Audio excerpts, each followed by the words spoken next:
നമുക്ക് അടുത്ത സെക്ഷനിലേക്ക് കിടക്കാം. നമ്മൾ കഴിഞ്ഞ ദിവസം പഠിച്ചു നിർത്തിയത് കെമിക്കൽ ഇക്വേഷൻ ആണ്. ഒരു കെമിക്കൽ ഇക്വേഷൻ എന്ന് പറഞ്ഞാൽ എന്താണ്?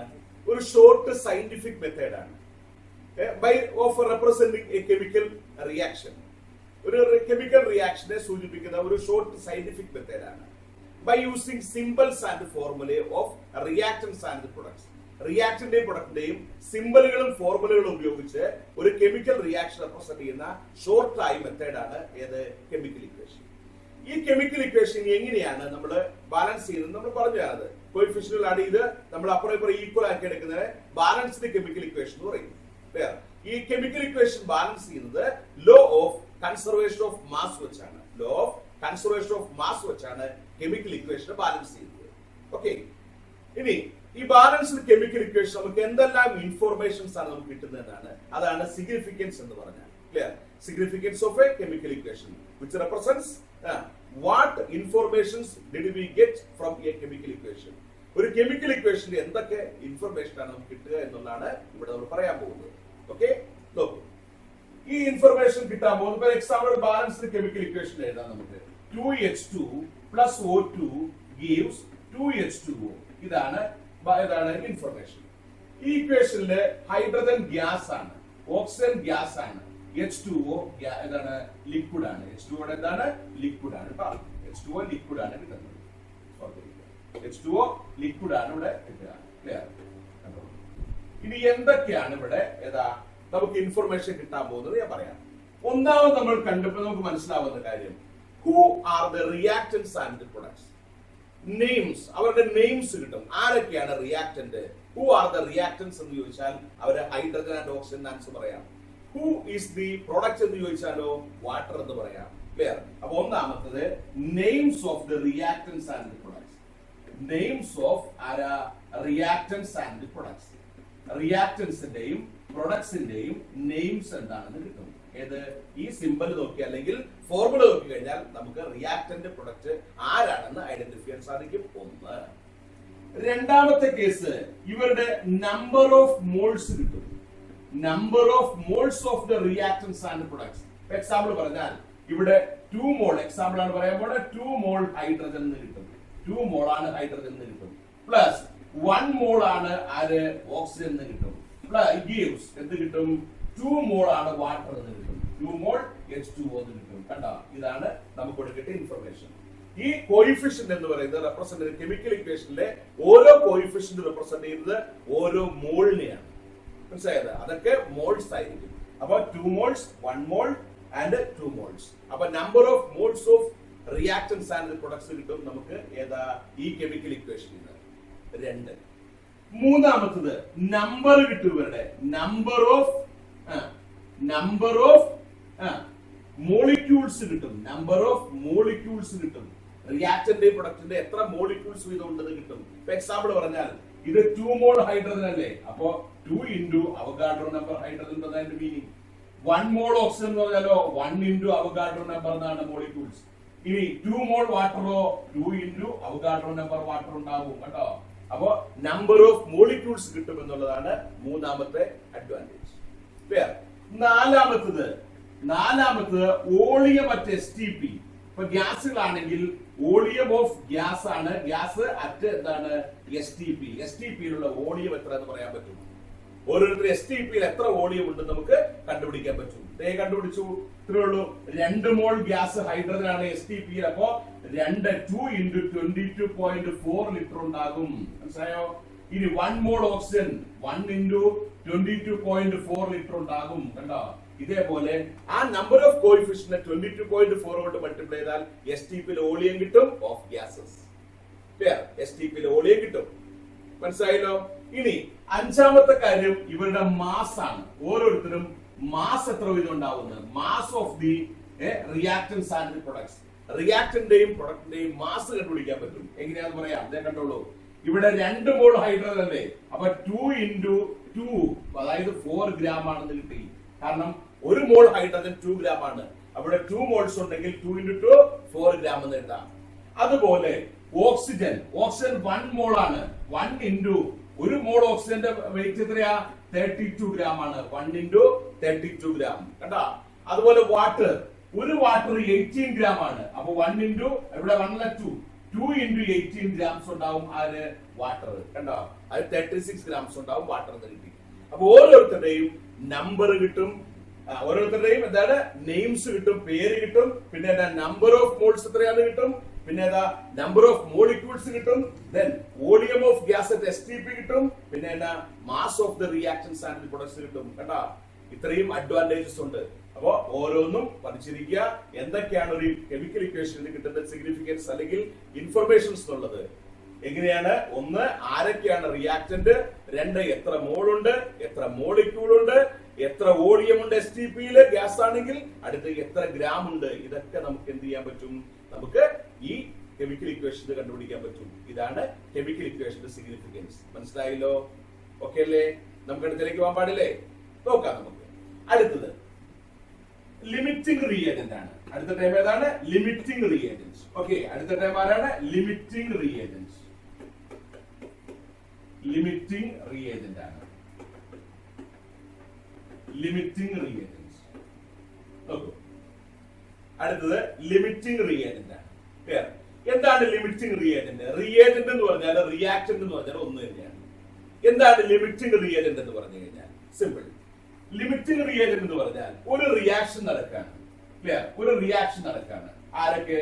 കാർബണും ഓക്സിജനും ചേർന്ന് കാർബൺ ഡൈ ഓക്സൈഡ് ഉണ്ടാകുന്ന റിയാക്ഷൻ ആണ്. കാർബണും ഓക്സിജനും ചേർന്ന് കാർബൺ ഡൈ ഓക്സൈഡ് ഉണ്ടാകുന്ന റിയാക്ഷൻ ആണ് നടന്നുകൊണ്ടിരിക്കുന്നത്. ക്ലിയർ? ഇനി ശരിക്കും ഈ റിയാക്ഷൻ നടക്കാൻ കംപ്ലീറ്റ് ആയിട്ട് നടക്കണമെങ്കിൽ 12 ഗ്രാം കാർബണും 32 ഗ്രാം ഓക്സിജനും വേണം. കേട്ടാ, 12ഉം 32ഉം ചേർന്നാൽ കംപ്ലീറ്റ് ആയിട്ട് റിയാക്ഷൻ അവസാനിക്കും. പക്ഷെ നമുക്ക് കിട്ടിയിരിക്കുന്നത് ഒരു 20 ഗ്രാം കാർബണും 20 ഗ്രാം കാർബണും ഒരു 50 ഗ്രാം ഓക്സിജൻ തന്നു. കേട്ടാ, എന്നിട്ട് ഏതാണ് who is the limiting reactant എന്ന് ചോദിക്കുകയാണ്. അപ്പൊ ആക്ച്വലി 12 ഗ്രാമും 32 ഗ്രാമും ആണ് ഇത് വേണ്ടത്. 12 ഗ്രാം കാർബണും 32 ഗ്രാം ഓക്സിജനുമാണ് ആക്ച്വലി വേണ്ടത്. പക്ഷെ നമുക്ക് തന്നിരിക്കുന്ന ക്വസ്റ്റ്യനില് 20 ഗ്രാം കാർബണും 50 ഗ്രാം ഓക്സിജനും ഉണ്ടെന്നിരിക്കട്ടെ. മനസ്സിലായല്ലോ? അപ്പൊ അങ്ങനെയാണെങ്കിൽ ശരിക്കും നമുക്ക് എത്ര നോക്കാം. ഇതിൽ എങ്ങനെയാണെന്ന് നോക്കാം കേട്ടോ. 20 ഗ്രാം കാർബൺ 50 ഗ്രാം ഓക്സിജൻ ആയിക്കോട്ടെ. നമുക്ക് ആദ്യം എന്ത് ചെയ്യണമെന്ന് വെച്ചാൽ ഇത് 1 ആക്കണം. 1 ആക്കണമെങ്കിൽ ഇതിനെ 32 ഡിവൈഡഡ് ബൈ എത്രയാണ്? 12 ചെയ്താൽ മതി. 32 ബൈ 12 എത്രയാ? 12 2 24 ബാക്കി 8 80 12 6 72 ബാക്കി 8 വീണ്ടും 12 6 72 2.67 ഗ്രാം ആണ് ഇവിടെ കിട്ടുന്നത്. അതായത് 1 ഗ്രാം കാർബണിന് 2.67 ഗ്രാം ആണ് ആര് വേണ്ടത്? ഓക്സിജൻ വേണ്ടത്. അങ്ങനെയാണെങ്കിൽ ഇവിടെ 20 ഗ്രാം കാർബൺ എന്നിരിക്കട്ടെ. അപ്പൊ 20 ഗ്രാം കാർബണിനോ എന്ന് ചോദിച്ചാൽ എത്ര വരും?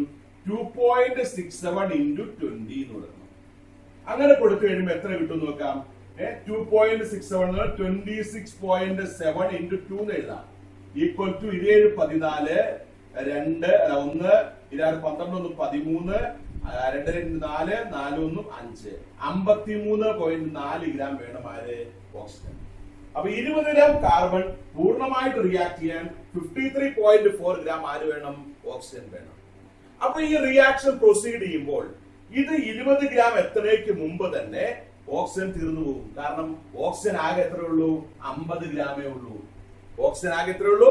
50 ഗ്രാം. 50 ഗ്രാമേ ഉള്ളൂ. ആക്ച്വലി എത്ര വേണം? 53.4 വേണം. അപ്പോ ഇവിടെ ഓക്സിജൻ അതിനു മുന്നേ തീർന്നു പോകും. ഇത് കാർബൺ ബാക്കി വരും. കാരണം ഇത് റിയാക്ട് ചെയ്യാതെ ബാക്കിയിരിക്കും കാർബൺ. ക്ലിയർ? അപ്പൊ ഇതില് ഈ റിയാക്ഷനില് ആരാണ് ആദ്യം തീർന്നു പോയത്? ആദ്യം തീർന്നു പോയത് ഓക്സിജൻ ആണ്. അങ്ങനെയാണെങ്കിൽ here oxygen is the limit. Oxygen ആണ് ലിമിറ്റ്. ഓക്സിജൻ തീർന്നപ്പോൾ റിയാക്ഷൻ തീർന്നു. അതായത് ഓക്സിജൻ ഒരു ലിമിറ്റ് ആണ്. അതുകൊണ്ട് അങ്ങനെയുള്ള റിയേജന്റുകളെ ആദ്യം തീർന്നു പോകുന്ന ആളുടെ പേരാണ് ലിമിറ്റിംഗ് റിയേജന്റ്. മനസ്സിലായത്? അല്ലെങ്കിൽ ലിമിറ്റിംഗ് റിയാക്ടന്റ് എന്ന് പറയും. മനസ്സിലായോ? അപ്പോ what is limiting reactant? The reactants which is completely consumed during a reaction. ഒരു റിയാക്ഷൻ നടന്നുകൊണ്ടിരിക്കുമ്പോൾ ആദ്യം തീർന്നു പോകുന്ന ആളുടെ പേരാണ് ലിമിറ്റിംഗ് റിയാക്ടന്റ്. മനസ്സിലായത്? ഇപ്പൊ എക്സാമ്പിൾ പറഞ്ഞാൽ ഒരു സദ്യ നടന്നുകൊണ്ടിരിക്കുകയാണ്. ഈ സദ്യയില് ചോറുണ്ട്, പലതരം കറികളും ഉണ്ട്. ഇഷ്ടം പോലെ കറികളും ചോറും ഉണ്ട്, പായസവും ഉണ്ട്. എല്ലാം ചേരുന്നതാണ് ഏത്? നമ്മുടെ സദ്യ. സദ്യ ഇങ്ങനെ പുരോഗമിച്ചുകൊണ്ടിരിക്കുമ്പോൾ പെട്ടെന്ന് ചോറ് തീർന്നുപോയി, കറികളെല്ലാം ഉണ്ട്. ഇനി സദ്യ നടക്കുവോ? ഇല്ല. കാരണം എന്താ? ചോറ് തീർന്നാൽ പിന്നെ ഒന്നും നടക്കില്ല. കറികളെല്ലാം തീർന്നാൽ പിന്നെ അത് വേറെ കറി വെച്ച് അഡ്ജസ്റ്റ് ചെയ്യാം. പക്ഷെ ചോറ് തീർന്നാൽ പിന്നെ സദ്യ നടക്കുവോ? ഇല്ല. അങ്ങനെയുള്ള ഏതാണ് റിയേജന്റ്. അപ്പൊ അവിടെ ചോറാണ് ലിമിറ്റിംഗ് റിയേജന്റ്. തീർന്നു പോയ ആളുടെ പേരാണ് ലിമിറ്റിംഗ് റിയേജന്റ്. ആ ലിമിറ്റിംഗ് റിയേജന്റ് എന്ന് വെച്ചാൽ അവൻ തീരുമ്പോൾ റിയാക്ഷൻ നിൽക്കും. ക്ലിയർ? അതിലൂടെ വിളിക്കുന്ന പേരാണ് ലിമിറ്റിംഗ് റിയേജന്റ്. പിടിയോ? അപ്പൊ ഞാൻ ഈ ക്വസ്റ്റ്യൻ പറഞ്ഞു കണ്ടോ, ഒരു തമാശയായിട്ട് പറഞ്ഞല്ല, അത് ഒരു ക്വസ്റ്റ്യൻ ആയിട്ടാ പറഞ്ഞത്. നമുക്ക് തന്നിരിക്കുന്നത് 20 ഗ്രാം കാർബണും 50 ഗ്രാം ഓക്സിജനുമാണ്. കാർബൺ ഡൈ ഓക്സൈഡ് ഫോർമേഷൻ ആണ് റിയാക്ഷൻ. അങ്ങനെയാണെങ്കിൽ which is the limiting reagent എന്നാണ് ക്വസ്റ്റ്യൻ. അങ്ങനെ വന്നാൽ നിങ്ങൾ ചെയ്യേണ്ടത് ആദ്യം ഇതുപോലത്തെ ഇക്വേഷൻ ആണ് എഴുതണം. Balanced chemical equation C+O2 gives CO2. എന്നിട്ട് നമ്മൾ ആ ക്വസ്റ്റ്യനിലേക്ക് നോക്കരുത്. ഇത് ഇക്വേഷൻ വെച്ച് ബാലൻസ്ഡ് കെമിക്കൽ ഇക്വേഷൻ വെച്ച് ഓരോന്നും എത്ര ഗ്രാം വീതം ഉണ്ടെന്ന് നോക്കുക. കാർബൺ ആണെങ്കിൽ 1 മോൾ ആണ് 12 ഗ്രാം ആണ്. ഓക്സിജൻ ആണെങ്കിൽ 1 മോൾ ആണ് 32 ഗ്രാം ആണ്. മനസ്സിലായോ? അടുത്തത് അങ്ങനെയാണെങ്കിൽ കാർബൺ 1 ഗ്രാം റിയാക്ട് ചെയ്യാൻ എത്ര ഓക്സിജൻ വേണമെന്ന് നോക്കുക. അതിന് ഈ 12 അങ്ങോട്ട് പോയാൽ മതി. 32/12 2.67 ഗ്രാം ആയി. കണ്ടല്ലോ? ഇനി നമ്മുടെ ക്വസ്റ്റ്യനിലേക്ക് നോക്കണം. 20 ഗ്രാം ആണ് കാർബൺ ഉള്ളത്. 1 ഗ്രാം ആക്കിയാണ് നോക്കേണ്ടത്. അപ്പൊ 20 ഗ്രാം കാർബൺ വേണമെങ്കിൽ ആ 20 കൊണ്ട് മൾട്ടിപ്ലൈ ചെയ്യുക. അപ്പൊ 53.4 എന്ന് കിട്ടിയിരിക്കുന്നു. ഈ 53.4 50 കഴിഞ്ഞിട്ടാണോ അല്ലെങ്കിൽ 50ക്ക് മുമ്പാണോ നോക്കണം. 50 ആണ്. മീൻസ് 53.4 എന്ന് പറയുന്നത് 50 കഴിഞ്ഞിട്ടാണ്. അപ്പൊ എന്ന് വെച്ചാൽ അതിന് മുന്നേ ഓക്സിജൻ തീർന്നു പോകും. 50 എത്തുമ്പോൾ ഓക്സിജൻ തീർന്നു പോയി, ഇനി റിയാക്ഷൻ നടക്കൂല. മനസ്സിലായത്? അപ്പൊ ഓക്സിജൻ ആണ് ലിമിറ്റിംഗ് റിയേജന്റ്. പഠിച്ചോ ശരിക്കും? മനസ്സിലായത്? ഓക്കെ അല്ലേ? ഇനി ഒരു ക്വസ്റ്റ്യൻ കൂടി ഞാൻ തരാം. അടുത്ത ക്വസ്റ്റ്യൻ കൂടി ചെയ്യാം നമുക്ക് കേട്ടോ. ഇങ്ങനെയാണ് നമുക്ക് തന്നിരിക്കുന്നത് 10 ഗ്രാം നൈട്രജനും കേട്ടോ 30 ഗ്രാം ഹൈഡ്രജനും തന്നിരിക്കുന്നു. 10 ഗ്രാം നൈട്രജനും 30 ഗ്രാം ഹൈഡ്രജനും തന്നിരിക്കുന്നു. ഒന്നാമത്തെ ക്വസ്റ്റ്യൻ ആണ് which is the limiting reagent. ആരാണ് ലിമിറ്റിംഗ് റിയേജന്റ്? ഒന്നാമത്തെ who is the limiting reagent. Clear? Limiting reagent ആരാണ്? 2 പ്രൊഡക്റ്റ് എത്ര ഫോം ചെയ്യും? എത്ര ഗ്രാം പ്രൊഡക്റ്റ് ആണ് ഫോം ചെയ്യുന്നത് എന്ന് വെച്ചാൽ അമോണിയ ആണ് ഉണ്ടാകുന്നത്. ഈ അമോണിയ പ്രൊഡക്റ്റ് അമോണിയ എത്ര ഗ്രാം ഉണ്ടാവും എന്ന് അടുത്ത ക്വസ്റ്റ്യൻ. ക്ലിയർ? മൂന്നാമത്തത് അൺറിയാക്റ്റഡ് ആയിട്ടുള്ള റിയാക്ടന്റ് എത്രയുണ്ട്? അൺറിയാക്റ്റഡ് ആയിട്ടുള്ള റിയാക്ട് ചെയ്യാത്ത ആള് എത്ര ഗ്രാം ഉണ്ട് എന്നാണ് ചോദ്യം. റിയാക്ട് ചെയ്യാത്ത ആൾ എത്ര ഗ്രാം ഉണ്ട്? കണ്ടോ? 10 ഗ്രാം നൈട്രജൻ 30 ഗ്രാം ഹൈഡ്രജൻ. ഇനി ക്വസ്റ്റ്യൻ കിലോഗ്രാമിലാണെങ്കിൽ നിങ്ങൾ പേടിക്കണ്ട. 10 കിലോഗ്രാം നൈട്രജൻ 13 കിലോഗ്രാം ഹൈഡ്രജൻ എടുക്കുക, അത്രേ ഉള്ളൂ. മനസ്സിലായത്? ഓക്കെ, ചെയ്യാണ്. ഇനി ബാലൻസ്ഡ് കെമിക്കൽ ഇക്വേഷൻ ആദ്യം ബാലൻസ്ഡ് കെമിക്കൽ ഇക്വേഷൻ ക്വസ്റ്റ്യൻ കിടക്കട്ടെ. ബാലൻസ്ഡ് കെമിക്കൽ ഇക്വേഷൻ നോക്കാണ്. N2 + 3H2 gives 2NH3. ഇതാണ് ബാലൻസ്ഡ് കെമിക്കൽ ഇക്വേഷൻ. ഈ ഇക്വേഷൻ വെച്ചുകൊണ്ടുള്ള മാസ് എഴുതാൻ നൈട്രജൻ 1 മോൾ ആണ് 28 ഗ്രാം ആണ്. ഹൈഡ്രജൻ 3 മോൾസ് ആണ്. 3 മോൾസ് ആണെങ്കിൽ എത്രയാ? 3 × 2 6 ഗ്രാം ആണ്. കണ്ടല്ലോ? അമോണിയ 2 മോൾസ് ആണ്. 2 × 17 ആണ്. ഈക്വൽ ടു 34 ഗ്രാം ആണ് അമോണിയ ഫോം ചെയ്യുന്നത്. അല്ലെങ്കിൽ ഇത് കൂട്ടിയാലും മതി. 28 6 34 കേട്ടാ? ഇങ്ങനെയാണ് ഫോം ചെയ്യുന്നത്. ക്ലിയർ? ഇനി ബാക്കി നമ്മൾ നോക്കുകയാണ്. 1 ഗ്രാം നൈട്രജൻ ആണെങ്കിലോ 1 ഗ്രാം നൈട്രജൻ ആണെങ്കിൽ 6/28 ആണ് കേട്ടാ. 6/28 ഗ്രാം ആണ് ഹൈഡ്രജൻ ഉള്ളത്. അടുത്ത ക്വസ്റ്റ്യൻ 10 ഗ്രാം നൈട്രജൻ ആണെങ്കിലോ 10 ഗ്രാം നൈട്രജൻ ആണെങ്കിൽ 6/28 × 10 എന്ന് വരും. അതായത് 60/28 ആണ്. ഒരു വെട്ട് വെട്ടല്ലേ 30/14 ആയി. ഒരു വെട്ടോടെ വെട്ടല്ലേ 15/7 ആയി. 15/7 ആയി. അതായത് 2.15/7 2 14 10 2.1 ബാക്കി 30 4/28 2.14 ഗ്രാം ആണ് ഹൈഡ്രജൻ കേട്ടാ. 2.14 ഗ്രാം ഹൈഡ്രജൻ മതി. മനസ്സിലാട്ടോ? 2.14 ഗ്രാം ഹൈഡ്രജൻ മതി. പക്ഷെ എത്രയുണ്ട്? 30 ഗ്രാം ഹൈഡ്രജൻ ഇല്ലേ? ഹൈഡ്രജൻ ഭയങ്കര കൂടുതലാണ്. മനസ്സിലായോ? അപ്പൊ നമ്മുടെ ആൻസർ കിട്ടി. Who is the limiting reagent? ആരാ? നൈട്രജൻ ആണ് കണ്ടാ. കാരണം ഹൈഡ്രജൻ എക്സസ് ആണ്. വെറും 2.14 ഗ്രാം വേണ്ടിയെടുത്ത് 30 ഗ്രാം ഹൈഡ്രജൻ തന്നു. ഇറ്റ് ഈസ് എക്സസ് കേട്ടാ. അപ്പൊ എക്സസ് ഉള്ള ആളുടെ പേരല്ല ലിമിറ്റിംഗ് റിയേജന്റ്, കുറവുള്ള ആളുടെ പേരാണ്. അപ്പൊ nitrogen is the limiting reagent. മനസ്സിലായത്? ഓക്കെ. അടുത്തത് ഇനി രണ്ടാമത്തെ question, amount of ammonia formed ആണ്. അമോണിയ ഫോം ചെയ്ത് എത്രയാണെന്ന് കാണാൻ വേണ്ടിയിട്ട് നമ്മള് ഈ ലിമിറ്റിംഗ് റിയേജന്റ് എന്ന് വേണം തുടങ്ങാൻ. ലിമിറ്റിംഗ് റിയേജന്റ് നൈട്രജൻ ആണ്, കാരണം നൈട്രജൻ തീരുമ്പോൾ അമോണിയയുടെ പ്രൊഡക്ഷൻ അവസാനിക്കുകയാണ്. അപ്പൊ ലിമിറ്റിംഗ് റിയേജന്റ് തുടങ്ങും 34 ഗ്രാം ആണ്. 28 ഗ്രാം 34 ഗ്രാം, 28 നിന്ന് 34 കിട്ടും. അപ്പൊ ചെയ്യാം കേട്ടോ. 28 ഗ്രാം ആരാ നൈട്രജൻ ഗീവ്സ്, പറയൂ, 34 ഗ്രാം ആരാ NH3 അമോണിയ. കണ്ടോ, 28 gram nitrogen gives 34 gram ammonia എന്ന് കിട്ടി. ഓക്കെ, ഇനി 1 ഗ്രാം നൈട്രജൻ ആണെങ്കിലോ 1 ഗ്രാം നൈട്രജൻ ഗീവ്സ് 34/28, അത്രയും ഗ്രാം അമോണിയ കിട്ടി. കണ്ടാ, ഇനി അടുത്തത്, ഇനി നമ്മുടെ ക്വസ്റ്റ്യനിൽ 10 ഗ്രാം ആണ് നൈട്രജൻ. അപ്പൊ 10 ഗ്രാം നൈട്രജൻ ആണെങ്കിൽ 34/28 into 10. കണ്ടാ, ഒരു 1-2 വെട്ടൊക്കെ വെട്ടി വെക്കാം നമുക്ക്. 28 34 കിട്ടും. ഇത് 14, ഇത് എത്രയാ 17, അവിടെ നിൽക്കട്ടെ. 14 10 കിട്ടും. ഇത് 7, ഇത് 5. കണ്ടാ, അപ്പൊ കിട്ടിയിരിക്കുന്നത് 17 into 5/7 എന്നാണ്. 7 35, 5 5 3 85/7 കിട്ടി. ഈക്വൽ ടു 1, ബാക്കി 2, 14 ആയിട്ടോ, ബാക്കി 1 ഉണ്ട് അല്ലെ, 7 15 14 1. അപ്പൊ 10ലാണെങ്കിൽ എത്രയാ, ഒരു പ്രാവശ്യം. ഇനി ബാക്കി 3 34, 12.14 ഗ്രാം എന്ത് കിട്ടും, അമോണിയ കിട്ടും. അപ്പൊ അമോണിയയുടെ അളവ് കിട്ടി, എത്രയാ, 12.14. ഇനി അതല്ലെങ്കിൽ ഞാൻ വേറെ വഴി പറഞ്ഞുതരാം. ഇവിടെ നൈട്രജൻ ഫുള്ള് റിയാക്ട് ചെയ്ത് 10 ആണ്, ഹൈഡ്രജൻ ആവശ്യമുള്ളത് 2.14 ആണ്. കണ്ടോ, ഈക്വൽ ടു 12.14 ഗ്രാം. ഇത് അക്കോർഡിംഗ് ടു, അപ്പൊ ഇങ്ങനെ ചെയ്താലും മതി. ഇത് അക്കോർഡിംഗ് ടു ആരാണ്, according to law of conservation of mass. റിയാക്ടന്റിന്റെ ടോട്ടൽ മാസ് ആയിരിക്കും ആരുടെ മാസ്, പ്രൊഡക്റ്റിന്റെ മാസ്. ഞാനത് കാണിച്ചു തന്നാണ് ഒരു എക്സാമ്പിളില് കേട്ടോ, ഓർത്തിരിക്കുക ഇങ്ങനെയാണ്.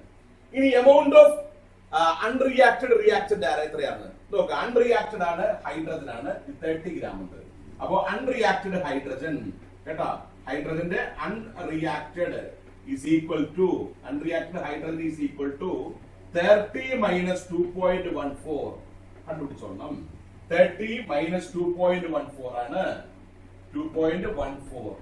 6 4 10, 2 8 10, 3 7 10, ബാക്കി എത്രയാ, 1 2 3, 27.86 ഗ്രാം. 27.86 ഗ്രാം ആണ് ഏതാ, എമൗണ്ട് ഓഫ് ഹൈഡ്രജൻ അൺറിയാക്റ്റഡ്. അവ മൂന്നിന്റെയും ആൻസർ ആയിരുന്നു. അപ്പൊ limiting reactant nitrogen, product 12.14 gram, and unreacted hydrogen is equal to 27.86 gram. പഠിച്ചോ? ഇതാണ് ലിമിറ്റിംഗ് റിയാക്ടന്റ് കാണാനുള്ള ഇക്വേഷൻ. ഈ രീതിയിലാണ് കാണുന്നത്. ഓക്കെ, അടുത്തത് ഇനി നമുക്ക് ചെയ്യാനുള്ളത് കുറച്ച് എന്താണ് ഇക്വേഷൻസ് ആണ്. കെമിക്കൽ ഇക്വേഷൻ ഉപയോഗിച്ചുള്ള പ്രോബ്ലംസ് ആണ്. Problems based on chemical equations. It is called stoichiometry. Stoichiometric calculations ആണ്. Stoichiometric calculations ആണ്. Stoichiometric calculation എന്ന് പറഞ്ഞാൽ എന്താ, കെമിക്കൽ ഇക്വേഷൻസ് യൂസ് ചെയ്തുള്ള ബാലൻസ്ഡ് ഇക്വേഷൻ വെച്ചുള്ള, അപ്പോൾ സെയിം ആയില്ലേ, അതാണ് സ്റ്റോഷിയോമെട്രി. രണ്ട് സൈഡ് ഈക്വൽ ആവുക എന്നുള്ളതാണ് സ്റ്റോഷിയോമെട്രി എന്ന് പറയുന്നത്. അപ്പൊ സ്റ്റോഷിയോമെട്രിക് കാൽക്കുലേഷൻസ് ആണ് നമ്മൾ ഇനി ഉദ്ദേശിക്കുന്നത്. എന്ന് വെച്ച് കഴിഞ്ഞാൽ എന്താണ്, അപ്പുറത്തും ഇപ്പുറത്തും സെയിം ആയിട്ടുള്ള ആളുകളുടെ കാൽക്കുലേഷൻ. ക്ലിയർ? അപ്പൊ എല്ലാം ഇക്വേഷൻ വെച്ചുകൊണ്ടാണ് ചെയ്യുന്നത്. അപ്പൊ ഈ കെമിക്കൽ ഇക്വേഷൻ അപ്പുറം ഇപ്പുറം സെയിം ആയിരിക്കും. ക്ലിയർ? ഒന്നാമത്തെ ക്വസ്റ്റ്യൻ എടുക്കാൻ നമുക്ക്. Calculate the amount of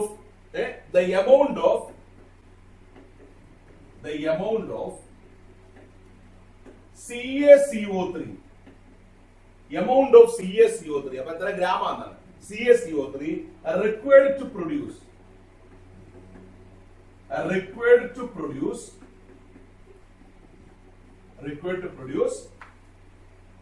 100 milliliter CO2 at STP from STP. The amount of CaCO3 required to produce 100 milliliter CO2 at STP. 100 milliliter CO2 STP യിൽ കിട്ടണമെങ്കിൽ എത്ര ഗ്രാം CaCO3 ഉണ്ടാവണം എന്നാണ് ക്വസ്റ്റ്യൻ. ഇക്വേഷൻ ആൻസർ ചെയ്യണേ. CaCO3 gives CaO plus CO2 എന്നാണ് question. CaCO3 gives CaO plus CO2. Okay, ഇനി നമ്മുടെ question അനുസരിച്ച് നോക്കുക, എമൗണ്ട് ആണ് കണ്ടുപിടിക്കേണ്ടത്. അപ്പൊ ഇവന്റെ എമൗണ്ട് എഴുതണം. അപ്പൊ CaCO3 മോളിക്കുലാർ മാസ് നോക്കാം. Ca-യുടെ 40, C-യുടെ 12, O3 ഉണ്ട് 48, മൊത്തം കൂട്ടി കഴിയുമ്പോൾ 100 100 കണ്ടാ ക്ലിയർ. അപ്പൊ എന്ത് കിട്ടി? ഇതിന്റെ അടിയിൽ എമൗണ്ട് കാണണമെങ്കിൽ 100 ഗ്രാം. അപ്പൊ ക്വസ്റ്റ്യൻ അനുസരിച്ച് വേണം എഴുതാൻ. CaCO3 എമൗണ്ട് ആണ്, അപ്പൊ അവന്റെ മാസ് എഴുതണം. അടുത്തത് ഇനി CO2ന്റെ എന്താണ്? 100 മില്ലി ലിറ്റർ CO2 എന്ന് വെച്ചാൽ വോളിയമാണ് മില്ലി ലിറ്ററിൽ. ഇവിടെ CO2 1 മോൾ ആണ്. 1 മോളിന്റെ വോളിയമാണ് എഴുതേണ്ടത് 22,400 മില്ലി ലിറ്റർ. 22,400 മില്ലി ലിറ്റർ ആണ് അവന്റെ വോളിയം. STP കാരണം മില്ലി ലിറ്റർ ആണ് ക്വസ്റ്റ്യൻ, അതുകൊണ്ട് കേട്ടോ. അപ്പൊ നമുക്ക് കിട്ടി 100 gram CaCO3 gives 22,400 milli litre. Then അടുത്തത് 1 ഗ്രാം ആണെങ്കിലോ, സോറി തിരിച്ചാണ്, 1 ഗ്രാം അല്ല, ഇവിടെയാണ് തിരിച്ചാണ് ചെയ്യേണ്ടത്. 22,400 മില്ലി ലിറ്റർ CO2 റിക്വയർ എത്രയാണ്? 100 ഗ്രാം CaCO3 കണ്ടാ. ഇനിയാണ് ചോദ്യം, കണ്ടല്ലോ. ഇനി 1 മില്ലി ലിറ്റർ ആണെങ്കിലോ, 1 മില്ലി ലിറ്റർ CO2 ആണെങ്കിൽ ഇവന് അപ്പുറത്തേക്ക് കൊണ്ടുപോകണം. 100 by 22,400 ഗ്രാം. രണ്ട് സീറോസ് കട്ട് ചെയ്യാം. 1/224 എന്നായി. അടുത്തത് then 100 ml ആണെങ്കിലോ എന്നായി ചോദ്യം. ഈക്വൽ ടു എത്രയാണ്? 1/224 into 100 കണ്ടാ. that means 100/224 ഒരു വിട്ട് വെട്ടാം. 50/112 ഒന്ന് ഒരു വെട്ടോടെ വെട്ടാം. 25/56 ഒരു വെട്ടോടെ വെട്ടാൻ പറ്റില്ല. ഇനി ഡിവൈഡ് ചെയ്യണം. 25 divided by 56 0.2 250. 4 പ്രാവശ്യം ഇല്ല, 5 പ്രാവശ്യം ഉണ്ടല്ലോ. 5 പ്രാവശ്യം ഇല്ല, 4 4 6 24, 4 5 22 22, 4 6 10, 3 2 5 26 260. 5 പ്രാവശ്യം ഉണ്ടോ? 5 6 30, 5 25, 3 28 വരും. ഇപ്പൊ ആ 4 പ്രാവശ്യം തന്നെ വീണ്ടും 4 224, 4 6 10, 3 3 6 36 കിട്ടി. വീണ്ടും 360, 5 5 6 30, 5 23 28, 6 6 30. ഓക്കെ, 6 പ്രാവശ്യം ഉണ്ട്. 6 6 36, 6 5 33, 33 നിർത്താം കേട്ടാ. 0.446 കിട്ടി. ഈക്വൽ ടു 0.446 ഗ്രാം CaCO3 എന്നാണ് നമ്മുടെ ആൻസർ കേട്ടാ. ഇതുപോലെയാണ് ചെയ്യുന്നത്. ഒന്നുകൂടി പറയാം. ഇവിടെ ക്വസ്റ്റ്യനിൽ ഇതാണ് amount of CaCO3 required to produce 100 ml CO2 at STP എന്നാണ് ക്വസ്റ്റ്യൻ. അപ്പോ CO2 STP യിലുള്ള വോളിയം എഴുതുന്ന ഇക്വേഷനില് എമൗണ്ട് ഓഫ് CaCO3 എന്ന് പറഞ്ഞാൽ CaCO3യുടെ മാസ് എഴുതണം അവിടെ ഇക്വേഷനിലുള്ളത്. ഇത് എത്രയുമാണ്? First step. അപ്പോ CaCO3യുടെ മാസ് ഒരു 1 മോൾ ആയതുകൊണ്ട് 100 ഗ്രാം എഴുതി. CaO വേണ്ട, CO2 22,400 മില്ലി ലിറ്റർ ആണ്. ഇനി ഇക്വേഷൻ അനുസരിച്ച് 100 gram CaCO3 gives 22,400 ml CO2. 22,400 milliliter CO2 gives 100 gram CaCO3. 1 milliliter CO2 gives 1 milliliter confusion വേണ്ട, CO2 gives 100/22,400 gram CaCO3. ഇനിയോ 100 ml കാണാൻ വേണ്ടിയിട്ട് എന്ത് ചെയ്യണം? ഇൻറ്റു 100 ചെയ്യണം. അപ്പൊ ആൻസർ 0.446 gram CaCO3 ഇത് കിട്ടി. ഇതാണ് ആൻസർ. പഠിച്ചോ? ഇതാണ് സ്റ്റോയിയോമെട്രിക് കാൽക്കുലേഷൻ. ഒരു ക്വസ്റ്റ്യൻ കൂടി ചെയ്യാം. ഓക്കെ, അടുത്ത question. Calculate the amount of water formed when the amount of question number 2, the amount of water formed. Amount വേണ്ട. Calculate the amount, the volume of oxygen required, volume of oxygen required to react with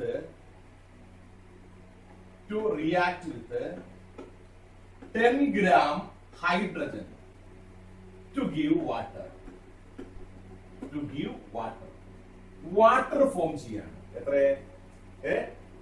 volume of water form ചെയ്യുമ്പോൾ അവിടെ hydrogen 10 gram എടുത്തു. Water കിട്ടണമെങ്കിൽ എന്താണ്, എത്ര water കിട്ടണമല്ലോ. അപ്പൊ ഈ 10 gram oxygen complete ആയിട്ട് റിയാക്ട് ചെയ്യാൻ വേണ്ടി എത്ര വോളിയം ഓക്സിജൻ വേണം? അറ്റ് STP എന്നുകൂടി ഉണ്ടാവും കേട്ടോ. വോളിയം വന്നാൽ അപ്പോൾ എന്തുണ്ടാവും? STP എന്നുണ്ടാവും. ക്ലിയർ? ഇതാണ് ക്വസ്റ്റ്യൻ. അപ്പൊ വോളിയം ഓഫ് ഓക്സിജൻ STP കാണണം. 10 ഗ്രാം ഹൈഡ്രജൻ ആണ്, റിയാക്ഷൻ വാട്ടർ നിർമ്മാണമാണ്. ക്ലിയർ? അപ്പൊ ഇക്വേഷൻ എഴുതാം. ആൻസർ ഉണ്ടോ തന്നെ? 2H2 plus O2 gives 2H2O. ഇതാണ് ഇക്വേഷൻ. കണ്ടല്ലോ? ഇനി വേണ്ടപ്പെട്ട ആളുകൾ നോക്ക്, ഓക്സിജനും ഹൈഡ്രജനുമാണ് വേണ്ടത് കേട്ടോ. ഓക്സിജനും ഹൈഡ്രജനും. അപ്പോ ഹൈഡ്രജന്റെയും ഓക്സിജന്റെയും ആണ് കാര്യങ്ങൾ എഴുതേണ്ടത്. ഓക്സിജന്റെ വോളിയം ആണ് എഴുതേണ്ടത്. ഓക്സിജൻ 1 മോൾ ആണ്. അപ്പൊ 22.4 ലിറ്റർ എഴുതുക. ഹൈഡ്രജന്റെ മാസ് ആണ് 10 ഗ്രാം. അപ്പൊ ഹൈഡ്രജന്റെ ഇവിടുത്തെ മാസ് 2 × 2 4 ഗ്രാം കേട്ടാ. ഇനി അങ്ങനെയാണെങ്കിൽ കിട്ടി നമുക്ക് 4 gram hydrogen gives 22.4 litre oxygen കേട്ടാ. Then 1 gram hydrogen gives 22.4 divided by 4 അത്രയും ലിറ്റർ ഓക്സിജൻ. ഇനി ക്വസ്റ്റ്യൻ വായിച്ചു നോക്കണം. 10 ഗ്രാം ഹൈഡ്രജൻ ആണ്. അപ്പൊ 10 gram hydrogen gives 22.4 by 4 into 10 എന്ന് കിട്ടി. ഒരു വെട്ട് വെട്ടാം. 4 2 22.4 11.2 കണ്ടാ. ഇനി അടുത്ത സ്റ്റെപ്പില് 11.2 into 10 by എന്താണ് 2. ഞാൻ ഈ 10 തൊടാത്തത് മൾട്ടിപ്ലിക്കേഷൻ ആയതുകൊണ്ടാണ്, എളുപ്പമുണ്ട്. ഇനി വീണ്ടും വെട്ടാം. 11.2 എന്ന് പറയുമ്പോൾ I2 10, ബാക്കിയോ 12, 6 12. 5.6 into 10 ആയി. അതായത് 56 ലിറ്റർ ഓക്സിജൻ കിട്ടി കേട്ടോ. 56 ലിറ്റർ ഓക്സിജൻ കിട്ടി. ഇതേപോലെയുള്ള കാൽക്കുലേഷൻ ആണ് stoichiometric calculations. Clear? Balanced chemical equation ഉപയോഗിച്ചുള്ള കാൽക്കുലേഷൻ ആണ് സ്റ്റോയിച്ചിയോമെട്രിക് കാൽക്കുലേഷൻസ്. ഇപ്പൊ എല്ലാം ക്ലിയർ ആയോ? ഇത്രയും കാര്യങ്ങൾ പഠിച്ചോ?